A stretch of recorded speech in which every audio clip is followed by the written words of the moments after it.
মা বসে আছে, মায়ের সন্তানের বাবাও বসে আছে, সন্তান আসবে।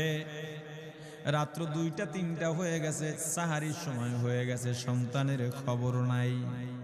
শেষ টাইমে মা বাবা সাহারি খেয়ে ফজরের নামাজ পড়ে দরজার মধ্যে অপেক্ষা করতেছে, সন্তানের খবর নাই। 8টা 9টা 10টা বেজে গেছে, মায়ের মনটার ভালো লাগে না।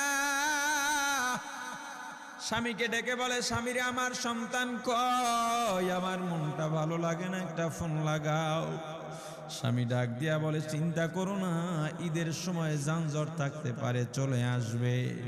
কিছুক্ষণ পর বাবার মনটাও ভালো লাগে না, বাইরে নেমে পায়চারি করতেছে। হঠাৎ করে একটা ফোন চলে আসছে। সন্তানের ফোন দেখে বাবার সে কি আনন্দ। ফোন রিসিভ করে যখনই সালাম দিল, অপর প্রান্ত থেকে সালামের উত্তরে সন্তানের কণ্ঠ পাওয়া যায় না। বাবা ডেকে বললেন, বাবা